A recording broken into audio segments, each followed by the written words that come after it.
నమస్తే ఫ్రెండ్స్, నేను మీ doctor Ramachandra Reddy, Matasri hospitals Narasaraopet. నేను అడ్వాన్స్డ్ లాప్రోస్కోపిక్ సర్జన్ని. ఈరోజు ఈ వీడియో ఎందుకు చేస్తున్నానంటే హెర్నియా గురించి అవగాహన కల్పిద్దామని ఈ వీడియో చేస్తున్నాను. హెర్నియా వచ్చినప్పుడు ఆ భాగంలో వాపు వస్తుంది. కామన్గా మనం చూసే హెర్నియాలు ఇంగ్వైనల్ హెర్నియా అంటారు, అంటే గజ్జల్లో వచ్చే హెర్నియా. తర్వాత బొడ్డు దగ్గర వచ్చే హెర్నియా అంబ్లికల్ హెర్నియా అంటారు. తర్వాత ఎపిగాస్ట్రిక్ హెర్నియా అంటారు. బొడ్డు పై భాగంలో వచ్చే హెర్నియాని ఎపిగాస్ట్రిక్ హెర్నియా అంటారు. తర్వాత మనం సర్జరీ చేసుకున్న దగ్గర నుంచి వచ్చే హెర్నియాని ఇన్సిషన్ హెర్నియా అంటారు అన్నమాట.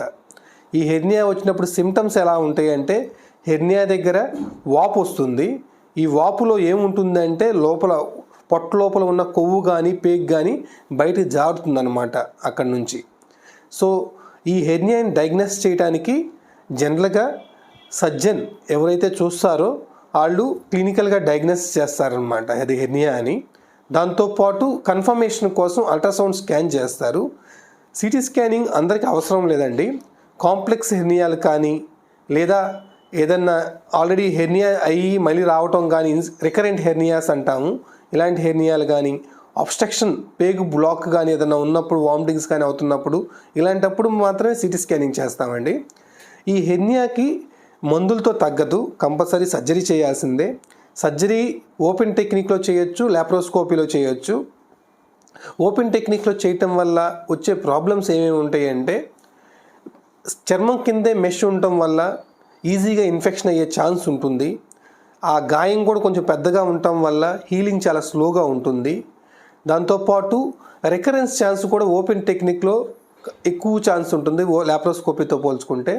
లాప్రోస్కోపీలోనే చూసుకుంటే 2 విధాలుగా సర్జరీ చేస్తాము. ఒకటి ఇంట్రాపెరిటోనియల్ మెష్ అంటాం అన్నమాట, ఇంకోటి రెట్రోరెక్టస్ మెష్ అంటాం.